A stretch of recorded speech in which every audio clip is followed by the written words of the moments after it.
Wow, what is up, guys? I am so pumped today because I've been getting so much stuff done. Just recently, Joni and I have done an oil change. We've done a grease job on the suspension. We have washed, rejects, polished, did a full detail job on the coach. And today, we're going to change the air filter, another PM item. Details coming up on RV Street.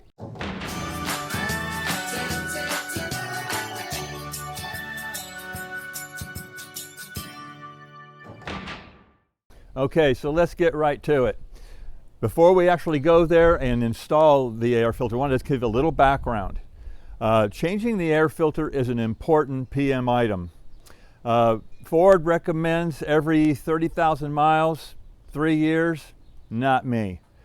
I cut everything in half. Whatever their schedule is, I cut it in at least half. These are heavy-duty vehicles. We're always traveling, going down all these different roads, and you want your coach in top-notch condition. If you have a clogged air filter, you can lose up to 10% of your acceleration power. So having a clean air filter is important. We're changing out ours today, and it's been a year and a half since we've changed out our last one.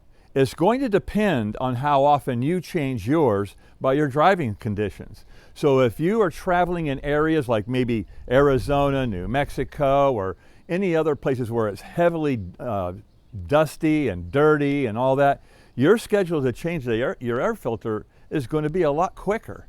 We could actually go probably a little bit later. I probably really don't have to change it now. But since I've already done so much while we've been down here in RGV, I want to do the air filter also, and that way I am good to go. The whole coach is ready. So let's talk about air filter options for just a minute. There are a lot of third-party options out there. K&N is a very popular one. Me personally, I do not like using oil-charged air filters. There's just too many things to go wrong with them, and they can actually mess up your mass air filter also. So I'm really not going to go into all the different brands and the types of air filters and all that, because that's not the purpose of this video. For me personally, I just use the OEM factory Motorcraft air filter, FA 1782. At 17 bucks.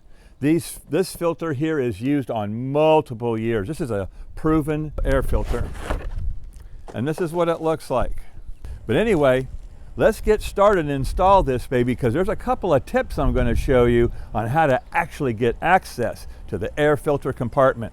Let's go to the coach and let's install this baby. Come on.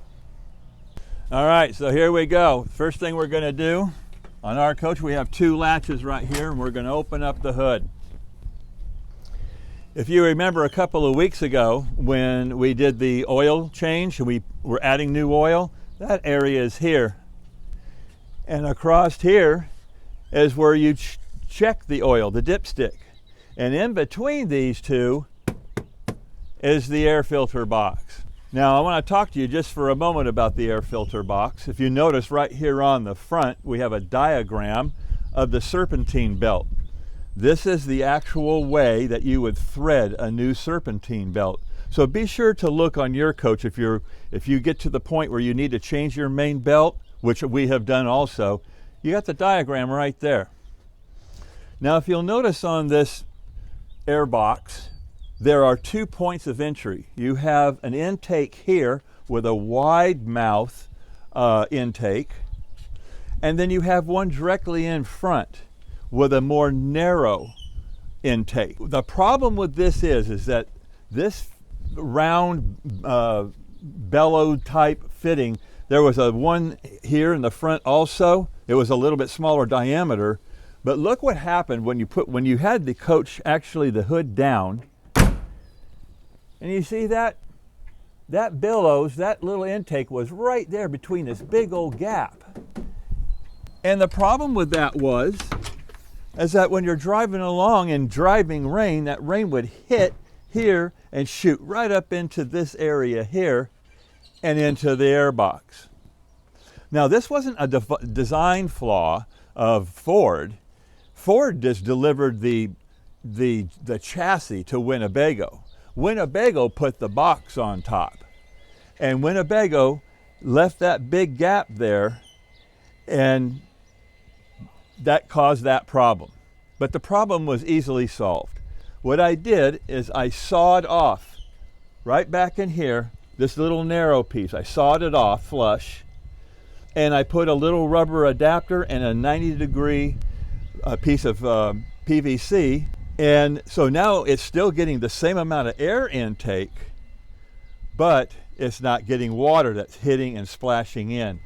The intake is actually below the lip. So let's get into how we actually get into this box.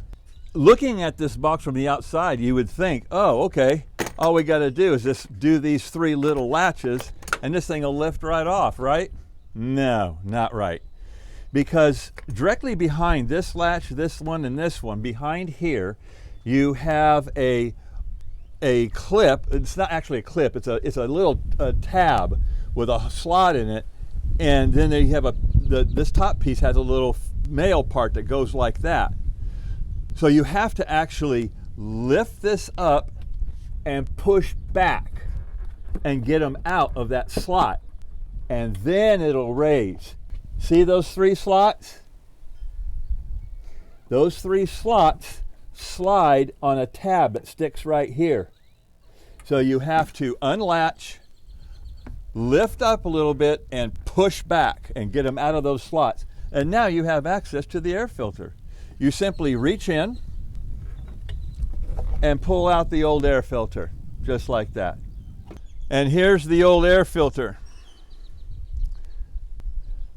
You can see it could have been, I could have let it go for a while longer. But again, we're fixing to start traveling for a new season. I've done all this other maintenance. Let's go back with a new $17 filter, right? I'll show you. Here's the new one, and there's the old one side by side. You see the difference? And like I said earlier, a clogged air filter can decrease in effect 10% of your acceleration. So let's go back with a new filter. Okay, so before we put the new filter in, this is just a practice I like to do. I like to go here and clean out these intakes. This is a damp rag, no oil, just damp with water. And I go in here and I clean out the intake, and I lift this up, and I go around the outside seal, and I get all that old dust and stuff. I clean off the top edge of the box.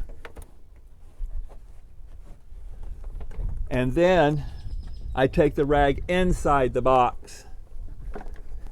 I'm not looking for a thorough cleaning here, but if there's any surface dust or anything like that, and especially on the bottom, I'm just getting that off of there. If you'll notice, when we pulled that filter out, it sits in here on this lip, and that paper filter comes down to about here. Okay? So the intake comes underneath the filter, and then it's drawn through the filter and into the engine. So that's why I go down on the bottom and just do a quick wipe, make sure there's no loose dust down there. All right, let's go in with the new filter. So we're going to pick this up and put it in from the end. And you can see how, all you have to do is just you see this filter here? See how it's got this little edge all the way around? That edge sits right here. So all you have to do is drop this in from the end, let that edge just find that lip, and boom, you drop it right in. The only thing else you have to watch now is you align it, and again, because you have these tabs, here's that tab right there that goes through there.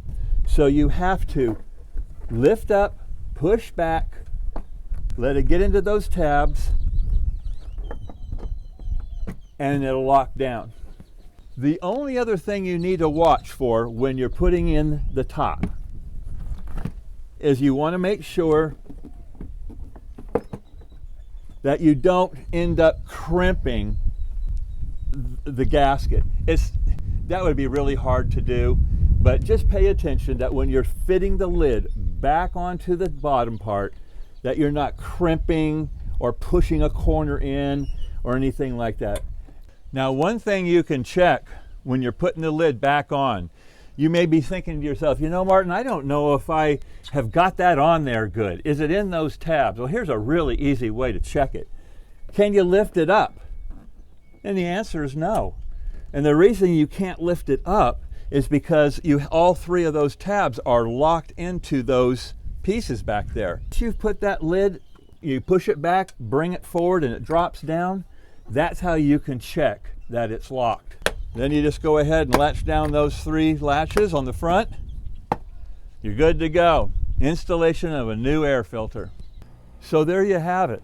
The installation of a Ford factory paper air filter in our 2012 Winnebago Vista 35F. It's on a Ford chassis.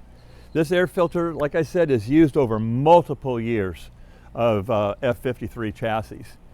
By popular demand, Joni and I, as I promised earlier, a couple of videos ago, we are now putting all the links to all the products, the tools and stuff that we use down in the description right below this video. So if you'll see that introductory paragraph and it says show more, click show more and it drops down, it's all right there. If you click those links below to buy those products, is a great way to support Joni and I and me, a Purple Heart veteran. So anyway, if you liked this video, go down there and click the like button. And if you haven't subscribed already, hit the subscribe button and ring the bell right next to it so you'll be notified the next time we do another video. That's it for now, guys. This is RV Street. Stick around.